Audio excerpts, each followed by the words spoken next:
farmacéutico es uno de los lobbies más influyentes del mundo.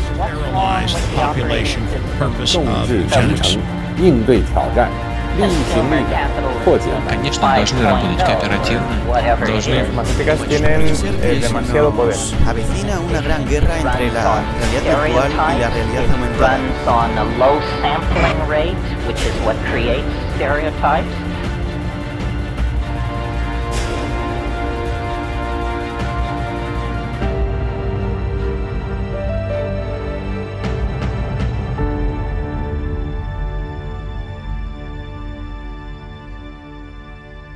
Hola, ¿cómo están?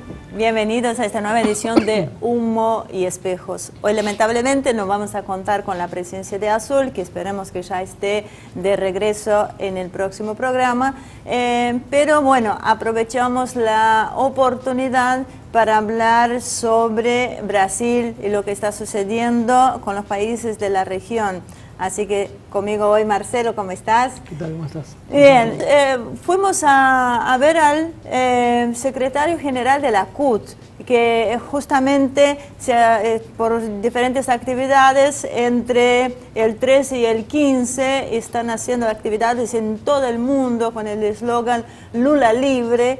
Así que aprovechamos esta oportunidad para hacer una entrevista. Por eso, Marcelo, después le vamos a mostrar en el segundo y en el tercer bloque la entrevista que realizamos. Pero Marcelo, mientras tanto, ¿cómo ves que estamos parados acá en la región? Bueno, obviamente el tema de Brasil es un tema que va a marcar el futuro de la región. O sea, no es lo mismo Brasil con Lula o con un candidato que haya apoyado a Lula a un Brasil con otro candidato que sea un sucesor de Temer. Una de las cosas que me parece importante, y que eso es lo que tratamos de resaltar en la entrevista, es conocer cómo es la idiosincrasia de Brasil. O sea, cómo está estructurado, porque nosotros solemos opinar sobre Brasil desde nuestra óptica, creyendo que los brasileños en realidad son argentinos que hablan portugués, pero no es así. Entonces después nos llama mucho la atención cuando uno va a Brasil, pregunta por Lula, le dicen sí, a mí me gusta el gobierno de Lula, me gustaría que vuelva Lula, y si Lula no está, te contestan, y yo por ahí voto por Bolsonaro. Pero ¿cómo vas a votar un candidato que para nuestra concepción estaría en algo opuesto a lo que es Lula? Bueno, eso es una de las tantas cosas que intentamos averiguar en la entrevista. Yo siempre he notado eso, como brasileña, si bien cuando uno se va del país, también observa al propio país de otra manera, ¿no? Una cosa es cuando vos estás ahí adentro y tu acción, la acción de uno es la de toda la gente, la del hombre de la calle, pero cuando uno está muchos años afuera, tiene otra visión. Y es cierto que el brasileño promedio no está tan politizado como el argentino. Pero este año también estuvimos allá y lo que noté fue que se estaba despertando un poco esta curiosidad o este interés por la política internacional, lo que sucede en nuestra región, y hay un cambio.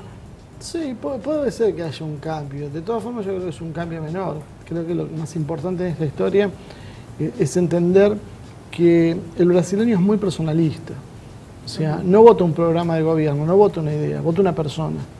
Entonces, Lula es un líder muy carismático.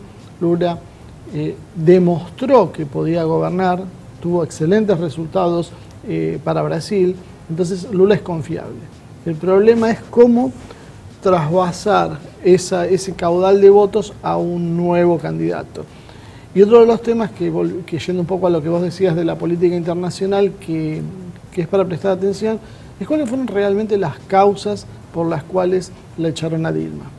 O sea, esto no va más allá de un tema de corrupción. Y creo que tenemos que prestar atención porque acá en la Argentina estamos viendo el inicio de una campaña así. Que primero se disfraza precisamente como de anticorrupción, pero después empieza a tomar otro cariz, complejo a veces, porque en Brasil esto significó una caída de 7 puntos del PBI. Brasil, que era un país que estaba cambiando de categoría, pasaba a ser ya un jugador, más que una potencia regional, un jugador global, vuelve para atrás. O sea, le ponen el pie en la cabeza y no lo dejan emerger a Brasil. Y eso lo realizan internamente, con un trabajo creo que interno dentro de Brasil, donde aparece un juez de primera instancia en un estado del interior de Brasil y que se lleva por delante todo. Es muy difícil creer que esto puede pasar sin el ok de alguien muy poderoso, que un juez de primera instancia pueda pasar inclusive por jueces que son de rango superior. Y sin embargo en Brasil pasó. Y acá en la Argentina estamos entrando en una zona de turbulencias que puede significar problemas económicos y la destrucción de lo que es el aparato productivo local. Porque lo curioso de Brasil, y que es lo que vemos en la nota, es que nos explica muy bien en la nota, es que Brasil toca solamente a las empresas de capitales nacionales, no a las empresas de capitales extranjeras. Ahora, si hacemos un paralelo, es imposible no hacerlo, si hacemos un paralelo entre Argentina y Brasil y vemos el pensamiento de la gente, es muy similar. Recuerdo cuando estuvimos en este verano allá y la gente tenía esta furia rabiosa, los antilulistas y muy este amor ciego a los que sí querían a Lula. Y cuando uno preguntaba, ¿pero en qué época estabas mejor? ¿Con Lula o sin Lula? Y la respuesta es, bueno, yo estaba mejor, pero a él no hay que votar. O sea, ¿cómo llegamos a este grado de influencia en la gente y cómo combatir esto de cierta manera? El tema de esto pasa porque los medios de comunicación se han enfocado en agigantar este problema. O sea, básicamente están dividiendo a los países en dos o más fracciones. Cualquier proyecto que tenga una envergadura suficiente como para poder romper con los patrones tradicionales que tiene ese país, en el caso de Brasil o de Argentina, esos patrones de dependencia y desigualdad social, necesita tener espaldas muy amplias. Y no lo podés lograr cuando vos tenés un arco que te defiende en teoría atomizado.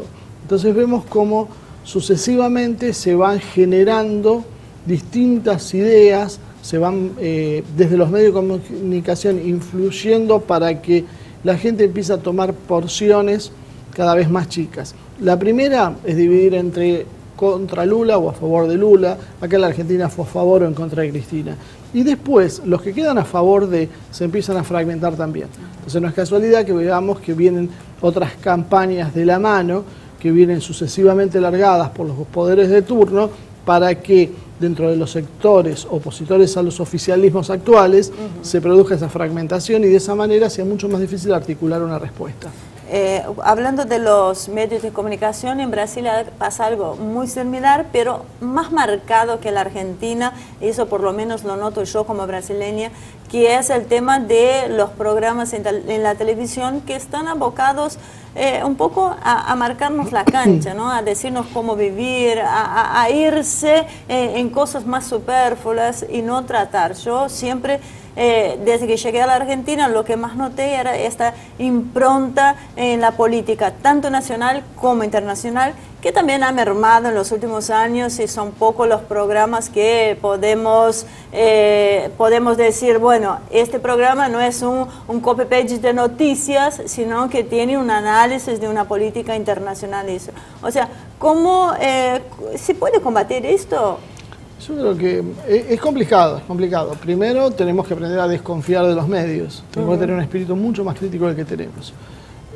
Después tenemos que romper un poco esa zona de confort que tenemos.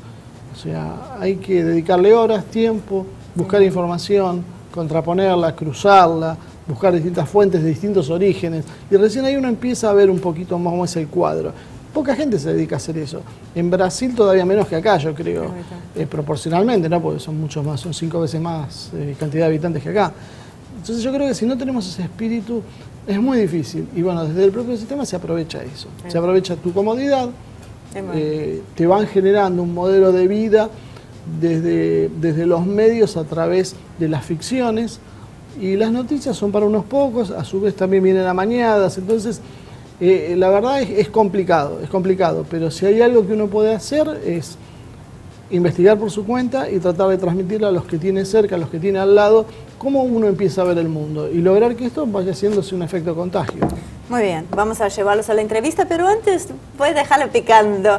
Ahí tiene una oportunidad, si les gusta lo que nosotros hacemos, es apoyándonos, es suscribiéndose a nuestro canal, es cuando lo miran por la televisión, recomendarlo a sus amigos y hacer que esto crezca. Por lo menos uno intenta dar una visión diferente de los grandes medios hegemónicos de comunicación. Ahora sí, después del corte los invito a que vean la entrevista que realizó Marcelo a João Caires, que es el secretario general de la CUT. Enseguida regresamos.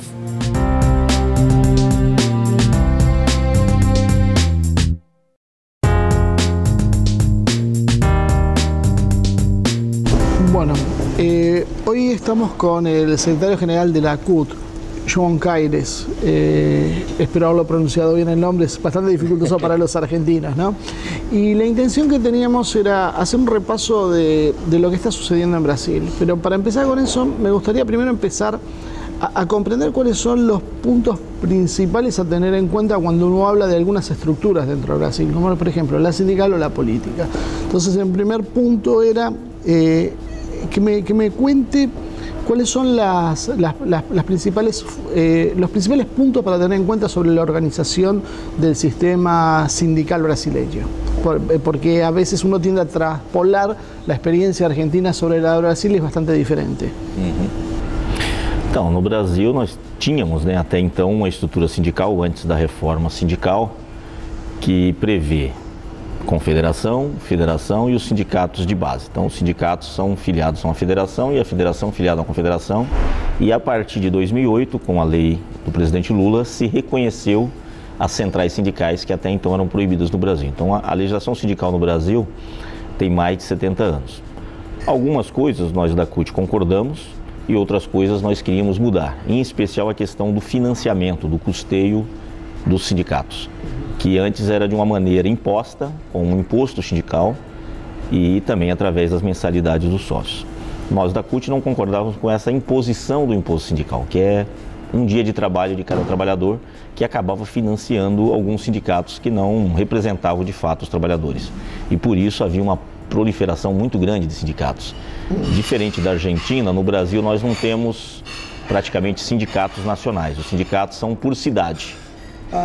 É um absurdo.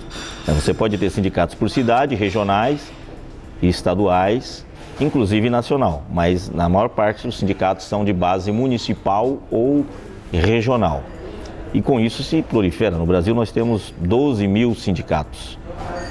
Um absurdo. Sindicatos... É impossível organizar algo, né? Sim, muito fragmentado, aquela coisa toda. Então, é uma dificuldade que a CUT, inclusive, lutava para mudar a lei, para que a gente pudesse ter sindicatos mais fortes, sindicatos que pudessem fazer acordos nacionais, como é feito aqui na Argentina, e essa é uma dificuldade. O que aconteceu agora? Com a chamada reforma trabalhista, que nós chamamos de deforma, porque foi uma destruição do sistema, enfraqueceu os sindicatos, porque o que nós queríamos era um fortalecimento do modelo sindical para que pudesse negociar igual para igual. E sempre colocamos, né, que país desenvolvido tem sindicatos fortes. Exemplo, a Argentina mesmo sempre teve uma distribuição de renda, né, o país sempre teve uma vida melhor, por exemplo, o Brasil, apesar do Brasil ser uma economia maior, sim, porque tem sindicatos fortes que brigam, que com isso redistribui a riqueza no país. No Brasil, mais difícil, são poucos sindicatos que têm essa característica. Que porcentaje da população tem sindicalizada? No Brasil hoje estamos em torno de 35%. Em níveis mundiais está um nível bastante alto, né? Sim. Eu estou colocando o nível dentro da média da CUT, né? Há sindicatos que têm mais, sindicatos que têm menos, mas na média no Brasil 35% de sindicalizados. E com essa chamada reforma laboral, reforma trabalhista, eles enfraqueceram os sindicatos porque terminou o imposto sindical, que era algo que a gente queria, mas ao mesmo tempo não se criou uma forma de financiar os sindicatos. E os sindicatos vão continuar trabalhando, negociando, inclusive para as pessoas que não são filiadas ao sindicato, todos os acordos que eles conseguem também vão para os não sócios. E não se permite que o sindicato cobre uma taxa do não associado, para que financie o trabalho do sindicato. Então, essa é uma das coisas muito erradas que está prevista na nova lei, além de tirar todos os direitos. Na verdade, o que eles fizeram? Eles recuaram 100 anos no Brasil.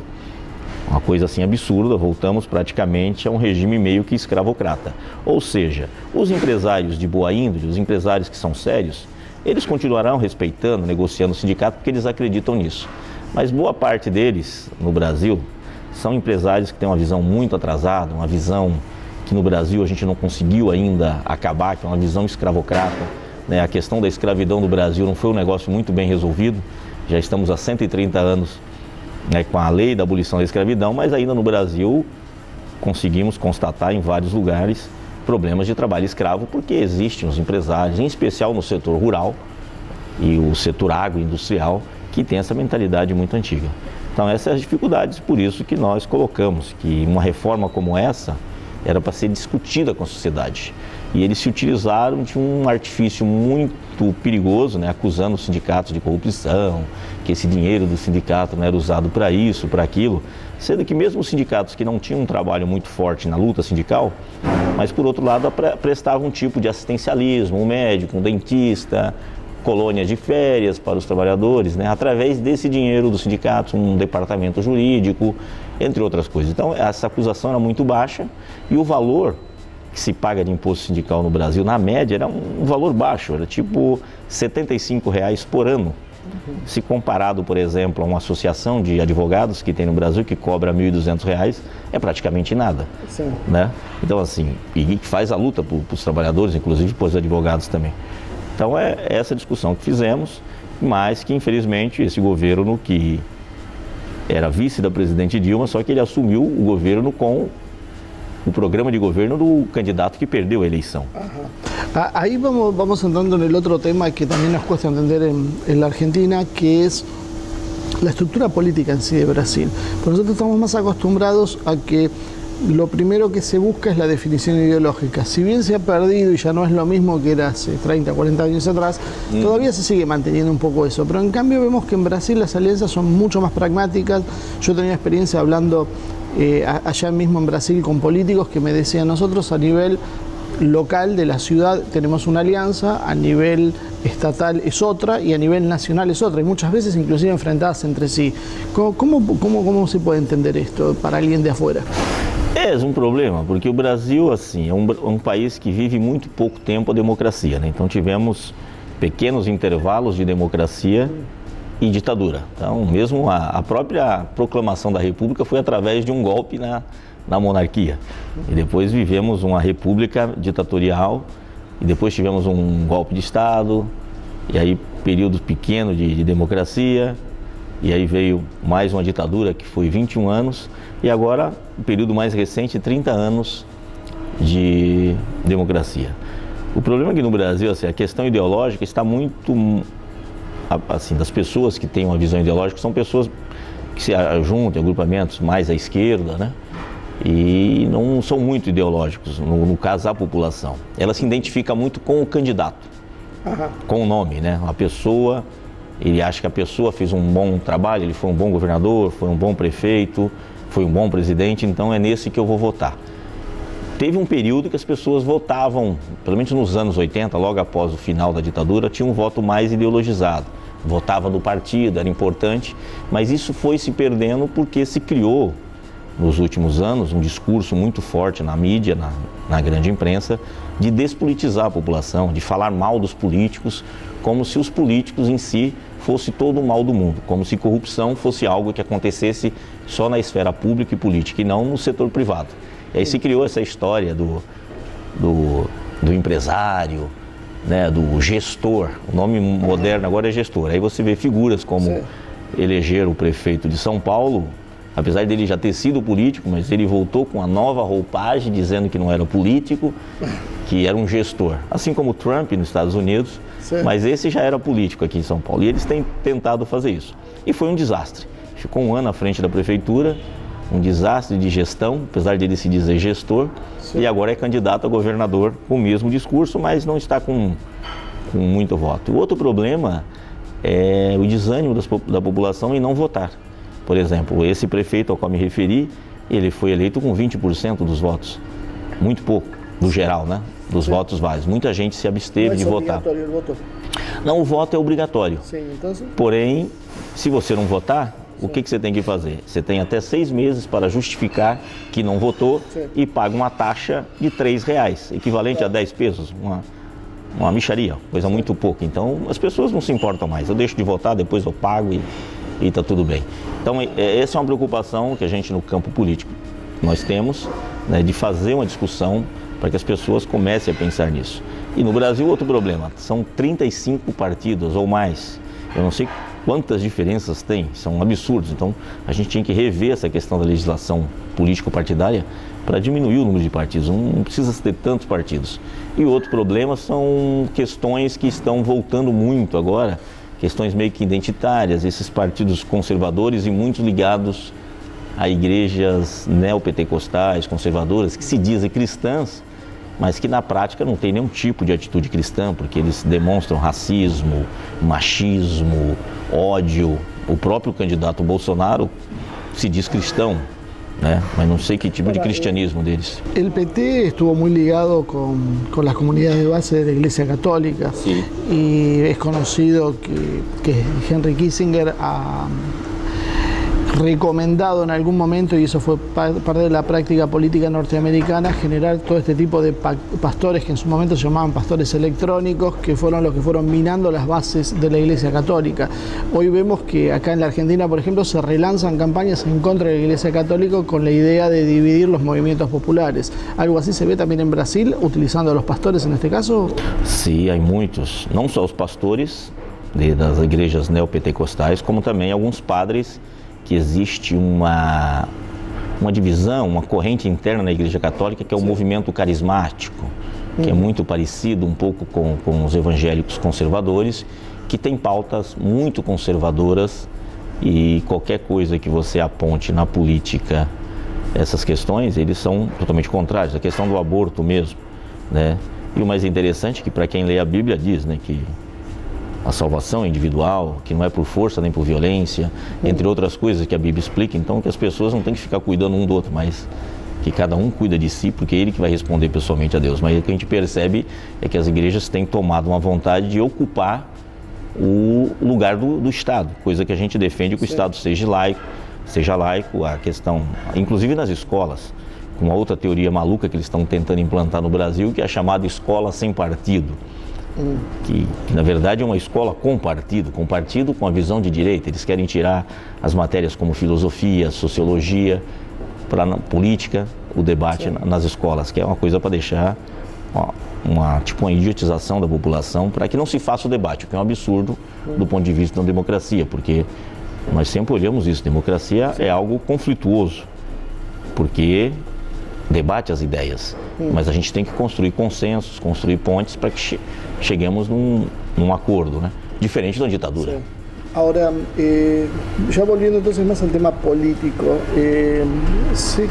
yo he leído por algún lado que se denunciaba en algún momento que el tema de haber elegido a Odebrecht como la empresa inicial sobre la cual iban a montar toda esta serie de denuncias judiciales que iban a terminar a afectar a Lula, tenía varias razones. Una era la participación de Odebrecht en los temas de defensa, que inclusive habían desairado en algún momento en alguna delegación rusa que había tratado de hacer algún acuerdo con Embraer, y que Embraer precisamente no es brasileña, sino que tiene capitales norteamericanos que la controlan, y que esa situación fue el lugar donde se montan en realidad para atacar la transnacionalización de las empresas brasileñas. O sea, sobre eso generaron en realidad la destrucción de eso, y aparte de la economía brasileña, como bien decías ayer en la charla que diste sobre el tema de Lula acá, que se trata de rescatar lo que está sucediendo. ¿Qué es lo que pasó en realidad sobre eso, más allá de lo que conocemos a través de los medios? Não, em verdade a questão da Odebrecht, não só a Odebrecht, nós tivemos 33 grandes construtoras brasileiras que trabalham no mundo inteiro, como Andrade Gutierrez, Queiroz Galvão e outras, né? A Odebrecht é a maior delas porque ela não é só construtora, ela também está no setor de petróleo e gás, ela tem refinarias, como a Braskem, ela também tem a construção do submarino nuclear, que ela tem uma área de defesa muito importante. Esa era la parte central que había, me acuerdo de haberlo leído en un portal de defensa brasileño esto. Sim. E o que eu penso é o seguinte, A chamada Operação Lava Jato, que foi criada com o intuito de querer combater a corrupção, na verdade ela foi criada para destruir todo um sistema de empresas brasileiras, Odebrecht e demais. Porque essa questão de financiamento privado de campanha, desde quando existem as empreiteiras, sempre foi assim. Inclusive há um depoimento do pai do dono da Odebrecht, né, o Emílio Odebrecht, falando, pô, sempre foi assim. Desde a época dos militares, antes dos militares, desde antes da ditadura, nós sempre financiamos todos os candidatos, porque o financiamento privado de campanha é assim. Por isso, nós outros também, né, nós defendemos que seja um financiamento público, como é feito na França, em outros países mais sérios, que você não tem mais essa questão do financiamento privado. Mas sempre foi assim. E o que eles estão fazendo? Para atacar o Odebrecht, fazer uma ligação, como era o governo Lula que estava, o governo Lula, depois o governo Dilma, o governo do PT, eles estão atacando todas as empreiteiras, as construtoras, porque financiaram também o Partido dos Trabalhadores, mas financiaram todos os outros partidos de forma como eles sempre fizeram. Sobretudo a parte quando você sabia que ganhava. Sim.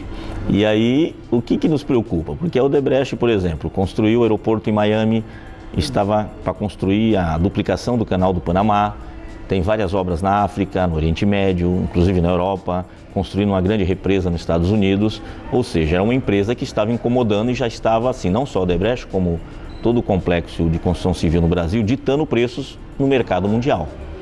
E aí não se limitou a Odebrecht, né? Porque eles pegaram outras empresas, mas o mais interessante é que nessa operação toda, as empresas estrangeiras não foram incomodadas. O juiz não chamou nenhum presidente de empresa estrangeira e elas faziam a mesma coisa, porque as empresas estrangeiras também, por terem sede no Brasil, financiavam candidatos no Brasil, de alguma maneira, mas não foram incomodadas. Então, na minha visão, é um propósito geopolítico de destruir essas empresas, porque incomodam as empresas de outros países que estão precisando. E temos um outro grande problema que nós estamos tentando resolver, que é o caso da proteína animal. O grupo JBS e outros, que também houve uma operação querendo resolver, atacar, falar que tem doenças nos animais, entre outras coisas, mas um grupo grande que acabou comprando vários frigoríficos americanos. Só para você ter ideia, o famoso ketchup Heinz é de uma empresa brasileira, o Burger King, que é o famoso hambúrguer americano, também é de empresa brasileira, ou seja, as empresas brasileiras nos últimos 12, 13 anos começaram a crescer muito e eu acredito que isso começou a incomodar. E o grupo JBS, pode falar o que for deles, eles conseguiram criar, tipo assim, uma grife da carne, com a Swift, e criaram também a questão de você determinar o preço da proteína animal no mundo. Então isso, para os grandes países centrais, isso incomoda muito. Então eu vejo como um motivo de destruição, como tentar agora na Coreia fazer isso com a Samsung, mas é lógico que a burguesia coreana tem uma visão maior de nação e não deixou destruir suas empresas. No Brasil, a gente pode fazer uma comparação, essa história de corrupção das empresas. Nós tivemos vários casos de empresas alemãs. O mais escandaloso recente foi o da Volkswagen. Tivemos o caso Siemens, tivemos o caso Alstom, que é francesa, mas o caso Volkswagen, eu tive a oportunidade de participar do congresso do I-Metal, que é o sindicato metal mecânico maior do mundo e tem 3 milhões de filiados, aquela coisa toda.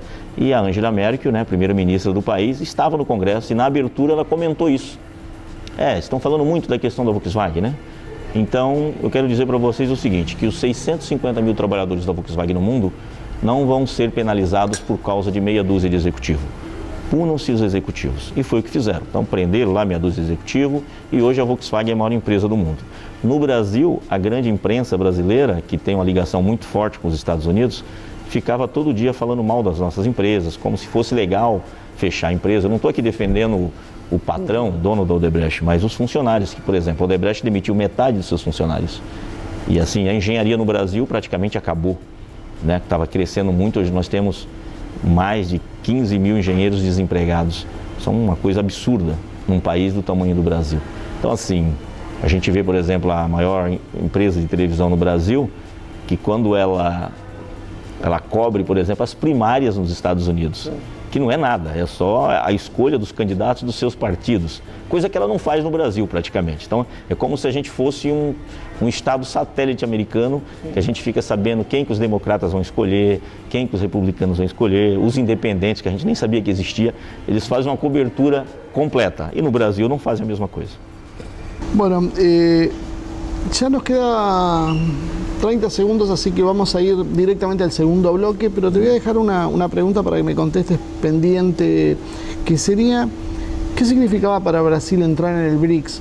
Que con Lula se cristalizó y Brasil pasaba a ser una potencia, que yo creo que va un poco en consonancia con lo que decíamos, con las empresas brasileñas saliendo al exterior y cómo esto fue en cierta medida retrotraído por Temer. Así que vamos a un corte y ahora enseguida volvemos.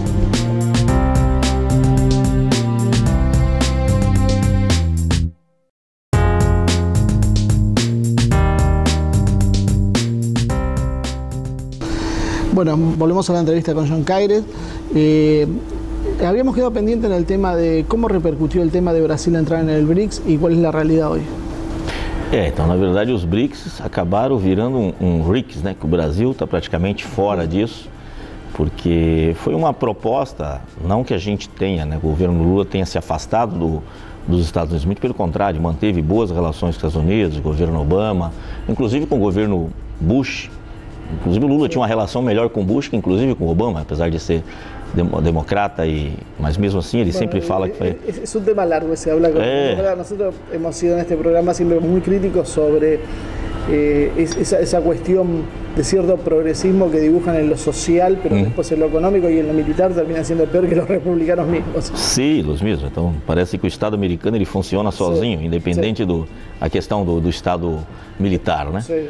E os BRICS foi uma boa ideia porque foi aquela política do sul-sul do Brasil, mas que se aproximou tanto da Rússia como da China e da Índia e a África do Sul, que era uma ideia de você pegar os países mais desenvolvidos nesse sentido e fazer um intercâmbio. E olha que interessante, os próprios americanos reconhecem que a China nos últimos 10 anos mais investiu em infraestrutura aqui na América Latina do que os Estados Unidos nos últimos 30 anos. Então, qual é o tipo de parceria que os Estados Unidos têm feito com os países da América Latina? Nenhum, do ponto de vista de você desenvolver o país, de querer fazer os países crescerem.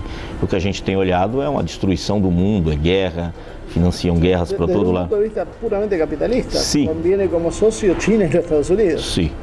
Pero os chineses, sim, têm uma visão que eles pensam primeiro, como já dizia o general de Gaulle, né? Os países não têm amigos, têm interesses. Mas os interesses chineses têm, pelo menos você consegue fazer uma contrapartida que nós temos visto que tem ajudado os países onde eles estão investindo. É lógico que depende também dos governos que se tem. Se o governo que está presente também defende os seus interesses, os chineses vão trabalhar assim como os russos, né? E para nós foi muito interessante porque o BRICS, além de fazer essa relação com esses países importantes, a Índia também, você desenvolveu um banco. Eu acho que isso que mais incomodou os poderosos do Norte, porque o Brasil passou a ser credor no FMI, no Fundo Monetário Internacional, e esse Banco de Desenvolvimento chamado do BRICS, que continua trabalhando, tinha um Banco de Desenvolvimento chinês também, com muito dinheiro, que você não ia ficar dependendo de aval de outras pessoas. Então, esses países poderiam ajudar outros países menores a desenvolver. Então, essa relação do BRICS foi uma grande sacada e o que é pior, que para nós agora, depois do golpe, nós perdemos, porque hoje o que nós percebemos? China e Rússia, principalmente, estão muito próximas, eles estão fazendo um intercâmbio entre professores nas universidades, tem professores russos indo para a China, dar aula na China, aprender na China, chineses indo para a Rússia, fazendo um intercâmbio onde eles estão desenvolvendo. Tem toda aquela história da nova rota da seda que a China está desenvolvendo novos equipamentos e o Brasil praticamente está fora disso. Ele fez um foco para os Estados Unidos, que nós também não achamos que é errado, mas de um ponto de vista subordinado ao que os americanos querem, não do ponto de vista do que o governo Lula colocou de um ponto de vista soberano. Pero para empeorar la situación, al llegar Trump al gobierno, Estados Unidos se cierra sobre sí mismo y entonces ni siquiera le permite ese comercio que en teoría iba a producir el globalismo. Sí, é interessante. O sea, siguen sin ver Temer y ese sector que cada vez es más difícil con un Estados Unidos que ahora ya ni siquiera te quiere de socio. E é uma coisa para se analisar, porque tinha aquele acordo transpacífico que o Trump acabou desfazendo, e no Brasil o Lula foi muito criticado, o Dilma, porque não queria participar disso. Assim como nós não queremos participar da ALCA. E agora o próprio Trump está querendo desfazer até o NAFTA. Sim. Que na verdade eles falam, mas eles ganharam muito com isso. A gente, se fizer uma avaliação, como é que está o México antes e depois do NAFTA, ele piorou a situação. Sim. Eu faço uma comparação porque em 2002 a economia mexicana era praticamente do mesmo tamanho do Brasil. E nós se descolamos, crescemos, o Brasil chegou a ser a 6ª economia mundial, era a 15ª e chegou a 6ª mundial. E o México, com todo aquele intercâmbio no NAFTA, só piorou a situação deles. Então são coisas que nós estamos analisando e vendo que acertamos nisso. Mas no Brasil insiste em dizer não, que isso é uma política errada, ideológica, como se ideológico só fosse uma visão de esquerda. Y la visión de direita no es ideológica, es lo correcto, ¿no? Cada vez más claro queda la ideología cuando te das cuenta que no tiene un sustento real atrás de lo que está diciendo. Básicamente es porque es ideológica, si no, no habría motivo para que Brasil siga con la política que está haciendo. Aparte, esto que me contabas del golpe que le dan a las empresas brasileñas, también fue la economía brasileña. La economía brasileña cayó 6-7 puntos a través de este escándalo. O sea, esto cumplió un doble propósito. También fue ponerle un pie a Brasil para que deje de crecer y deje de meterse en el concierto de las grandes naciones. Exatamente, é uma coisa que eu vejo, porque tudo bem, em 2014 a crise mundial continuava forte, sentimos isso porque já passou um período, a China começou a diminuir de tamanho também, então nós tivemos o impacto da crise mundial. Mas cabe lembrar que em dezembro de 2014 nós tivemos a menor taxa de desemprego da história no Brasil, praticamente pleno emprego. E aí essas operações que foram inviabilizando várias empresas, porque aí foi cascateando, né? Para empresas, as grandes empresas de construção civil são as que mais consomem aço. Elas deixam de trabalhar, para de comprar aço para as metalúrgicas, que para as automotivas, equipara, e hoje estamos com 13% de desempregados, isso de pessoas que procuram emprego. Porque nós já temos uma coisa absurda que nunca tivemos no Brasil, que são os chamados desalentados. São 65 milhões de pessoas em idade ativa, que é a partir dos 14 anos, que estão sem trabalhar, sem ter o que fazer.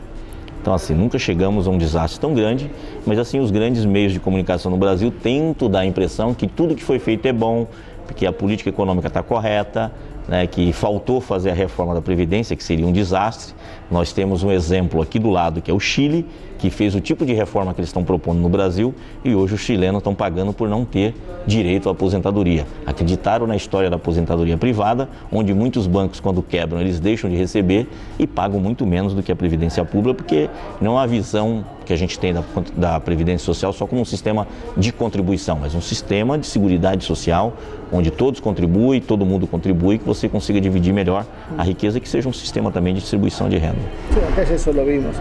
Y ahora vamos a lo que es el gran interrogante, creo que para toda América Latina, que es qué va a pasar con Lula, qué posibilidades tiene de ser presidente y por qué el PT decide que en caso de que lo proscriban a Lula seguir con otra fórmula y no abstenerse como algunos le pedían. Foi um debate muito profundo, porque primeiro começou uma história que eleição sem Lula é fraude.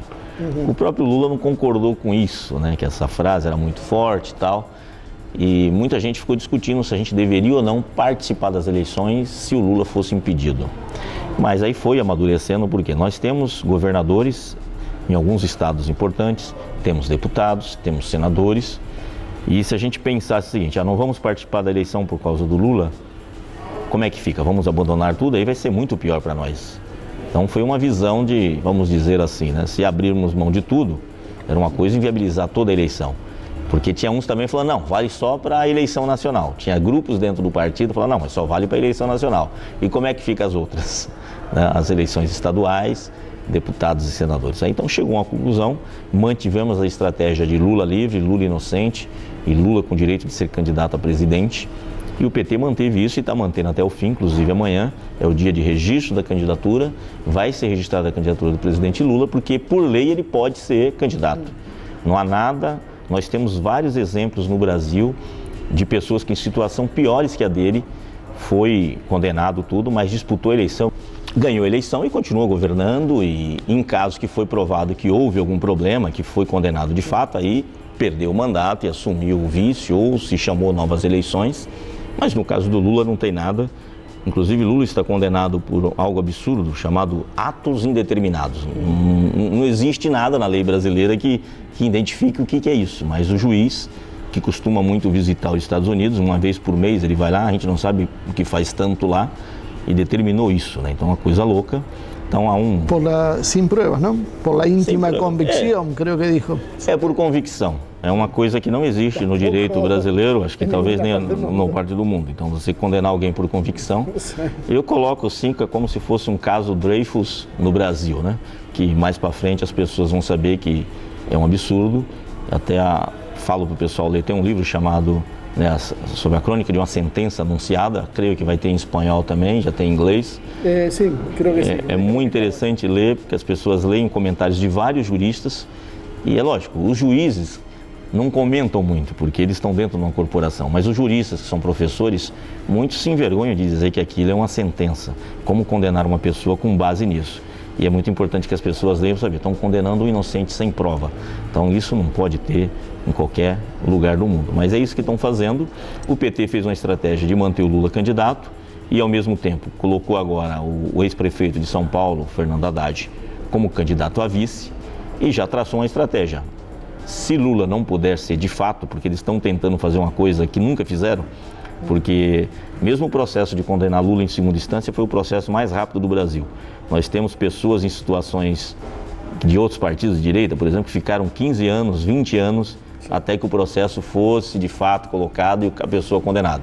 O Lula foi em questão de 6 meses. Passaram 250 processos na frente para que ele pudesse ter sido condenado. A mesma coisa agora, no Tribunal Superior Eleitoral, ia demorar 2, 3, 4 anos para resolver o problema do Lula. Sim. Mas nós acreditamos que eles vão resolver isso em 2 dias. Se inscreve no dia 15 e no dia 17 ele já cancela a candidatura do Lula e o PT tem que obrigatoriamente escrever outra pessoa no lugar. Se isso for de fato a estratégia do PT, inscreve o Fernando Haddad como presidente. Es un poco ya ir entregados, diciendo de movida, bueno, si no lo aceptan, nosotros ya tenemos una segunda fórmula. É porque nós viemos acompanhando todo o processo judicial. Não há justiça. Sabemos que vai passar isso. Sabemos, então já temos que, não podemos ser inocentes e acreditar que teremos alguma oportunidade. E se transferem os votos de Lula a outro candidato? Em parte sim. Em parte sim, boa parte sim. Só para você ter uma ideia, o Fernando Haddad sozinho como candidato seria o 7º colocado. Sim. Com o apoio de Lula ele já vai para o 2º turno e a pesquisa mais recente agora do Vox Pop, uma análise do dono do Vox Pop, que é um instituto de pesquisa, diz que vai Fernando Haddad e Bolsonaro para o 2º turno. E é uma loucura essa questão da ideologia. Bolsonaro seria não Alckmin, que era o candidato de... Porque a direita está sem, assim, a direita de fato tem um candidato, que é o Geraldo Alckmin, que é o governador de São Paulo, mas ele está muito mal nas pesquisas, inclusive no próprio estado de São Paulo, onde o próprio Lula, que nunca esteve à frente nas pesquisas no estado de São Paulo, que é um estado extremamente conservador, está. Então a população, inclusive a classe média, que está arrependida de ter corrido atrás de um pato amarelo na Avenida Paulista, e agora estão arrependidos, mas também têm vergonha de dizer que fizeram.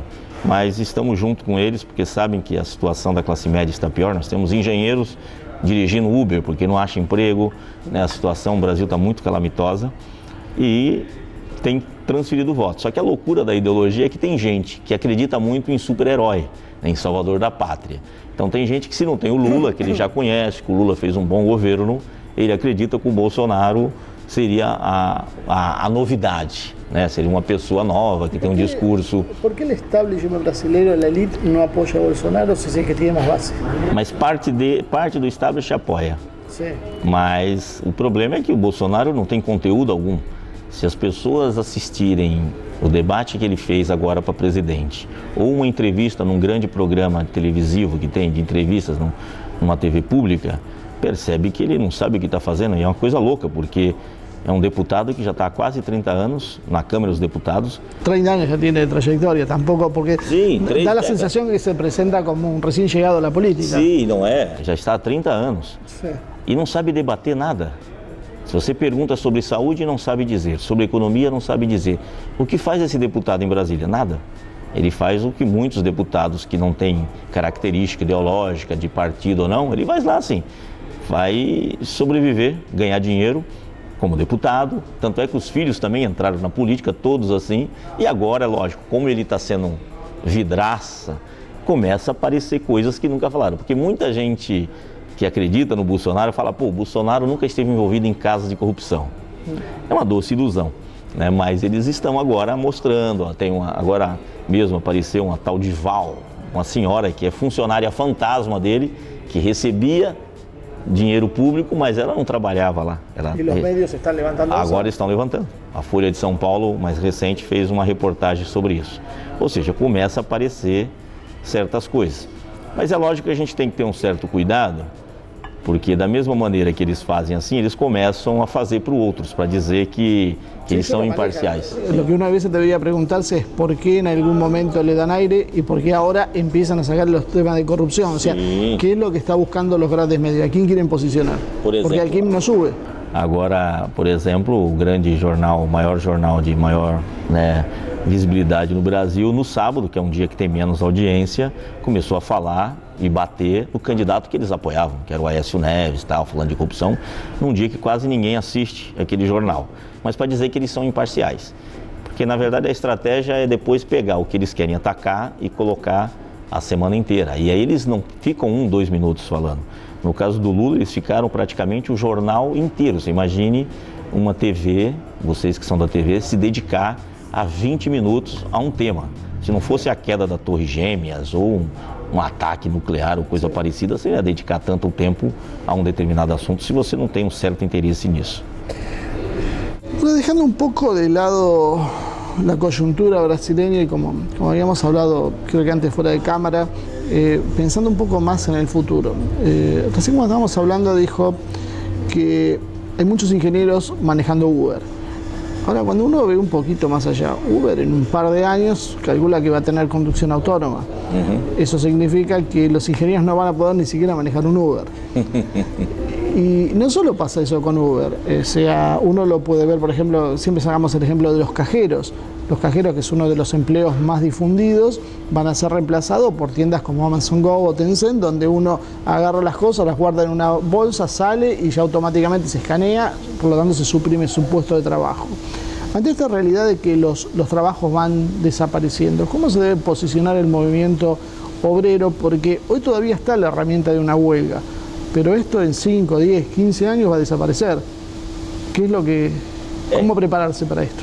Temos que pensar, porque na verdade o futuro já é agora, né? Certo. Se a gente for olhar, nós temos em torno de 3 bilhões de pessoas que trabalham no mundo de uma forma assim, como dizemos no Brasil, com carteira assinada, com um contrato. E desses 3 bilhões, 1 bilhão, praticamente 1/3 dessas pessoas, trabalham em profissões que foram criadas há 5, 6 anos atrás. Então são novas profissões. E o problema é que mais ou menos daqui uns 5, 6 anos, ninguém sabe o que 60% da força de trabalho vai fazer, em que profissão vai trabalhar, então o que estudar. Hay casi un pensamiento mágico de algo va a aparecer. Algo não aparece. Então você tem várias novas profissões aparecendo e precisamos entender isso. Então acho que aquele conceito que tinha dos sindicatos, conceito de categoria, por exemplo, metalúrgico, engenheiro, isso desaparece. Eu sempre tive uma vontade assim, que a gente tem que representar, na verdade, trabalhadores, independente do que seja. Então você tem que ser sindicato forte, um sindicato que representa, para não ficar fragmentando. Essa fragmentação foi criada pelos patrões, inclusive no Brasil muito mais, no Chile pior ainda, que cada 5 pessoas criam um sindicato numa empresa, que é uma coisa louca. Então nós temos que pensar no futuro, porque ele está muito próximo e o que é pior. Nas primeiras revoluções industriais, primeira, segunda, até a terceira revolução industrial, você substituía muito mais a mão de obra não qualificada. Na primeira revolução industrial foi praticamente isso, as máquinas substituindo operários, aquela coisa toda. E o que temos hoje é que a inteligência artificial, você pega o Watson, que é um grande programa da IBM, a IBM que fazia computadores, agora ela faz sistemas, ela substitui médicos, substitui advogados, substitui engenheiros, então está atingindo justamente a classe média, né, as pessoas qualificadas. E o que essas pessoas vão fazer? Então nós temos algumas experiências acontecendo no mundo sindical, por exemplo, o sindicato inglês lá, United, ele tem representado pessoas que não tinham representação. Pega uma empresa chamada Deliveroo, que é um Uber de bicicleta. Se o Uber já é uma desgraça, imagine um Uber de bicicleta, né? O cara tem que... E eles não tinham quem cuidar deles. Aí o sindicato foi lá, nós estamos representando vocês. A FNV, que é uma central sindical holandesa, ela se reinventou. Ela não é mais uma central sindical, ela se tornou um único sindicato nacional, que todos os trabalhadores se filiam diretamente a ela, ou seja, você faz um sindicato mais forte. E aí é o seguinte, né, eu sempre coloco isso, países desenvolvidos têm sindicatos fortes. Veja a Alemanha, veja a Suécia, o próprio Estados Unidos, que tem um ataque muito forte aos sindicatos, e é por isso que há uma decadência na economia americana, porque no período áureo dos Estados Unidos eles tinham um nível de sindicalização de 35%, 40%, sindicatos fortes atuantes que dividiam a riqueza, e agora nos últimos anos a gente vê a decadência, já são 50 milhões de estadunidenses na miséria, porque os sindicatos têm enfraquecido e a taxa de sindicalização lá está em torno de 7% a 9%. Né? Então é isso, o desafio que a gente tem como sindicato, a chamada indústria 4.0 ou manufatura avançada, é que muitas coisas serão substituídas. Às vezes as pessoas falam, por exemplo, em impressora 3D. Impressora 3D já existe há mais de 10 anos e hoje ela faz muitas coisas, por exemplo, conserto de peças, você não vai precisar comprar, você tendo uma impressora, você vai lá e faz e troca a peça que quebrou. Então, assim, há estudos que dizem que se realmente aplicar de fato essa chamada indústria 4.0 a todo vapor, nós teremos uma perda aí de 70 milhões de empregos no mundo. Só que aí, vamos vender para quem? Aí nós temos que pensar no quê? Uma das soluções, coisa que foi muito discutida nos anos 90, com a crise dos anos 90, a questão da redução da jornada de trabalho. Inclusive tinha um livro do Guy Asnac que falava trabalhar em menos para trabalhar em todos, ou seja, 8 horas de trabalho, 8 horas de sono, 8 horas de descanso. Igual va a terminar siendo, y ya con esto queda un minuto de programa como para cerrar, da la sensación que eso en realidad van a ser parches, porque da la sensación como que o vamos a terminar de base con el problema y por ejemplo redistribuir las riquezas de otra forma, sí, o vamos a bajar a 8 horas, a 6, a 4, pero siempre vamos a tener este problema porque en realidad lo que ya no se necesita es la gente trabajando. Sí. Y un minuto para terminar porque ya me están haciendo señas de que estamos pasadísimo de tiempo. Não, é isso, acho que a tecnologia ela não pode ser impedida, mas a sociedade tem que discutir como é que ela vai ser distribuída. É isso. Bueno, creo que fue simple. Bueno, acá entonces vamos a terminar la nota y mientras tanto yo voy a aprovechar porque voy a seguir charlando algunas cosas con John Caires que realmente me interesa. Así que bueno, volvemos al estudio para cerrar el programa y bueno, nosotros seguimos hablando en forma ya privada. Sí, muchas gracias. Muy bien, hasta acá llegó el programa de hoy. Me sorprendió John Caires, ¿eh? Realmente tiene una capacidad intelectual muy buena, me sorprendió para bien todo eso. Sí, yo creo que sí, tiene una excelente formación. Pues, hablamos de geopolítica, hablamos de términos, de temas que a veces no son los más habituales y sobre todo proyectamos también lo que va a pasar en el futuro, del rumbo que está siguiendo el tema del trabajo especialmente y la verdad muy amplios sus conocimientos. Bueno, muy bien, aprovechamos para agradecerle su amabilidad, tenía una agenda muy apretada, sin embargo se hizo un tiempo para charlar con nosotros. Bueno, esperamos estar siguiendo todo lo que va a suceder en Brasil. Este programa, la entrevista con él fue grabado el 14 de agosto, o sea, recién mañana van a hacer la presentación formal para la candidatura de Lula y de ahí van a esperar a que haya una definición, la cual esperamos que sea definitiva. Yo creo que cualquiera en Brasil sabe que si Lula es candidato, Lula es presidente. Así que bueno, marcará el rumbo de nuestra región y el rumbo de la Argentina. Muchísimas gracias como siempre por acompañarnos. Una vez más los invitamos a que se suscriban a nuestro canal de YouTube, ACTV Producción, e inviten a sus amigos. Nos vemos la semana que viene con más una edición de Humo y Espejos.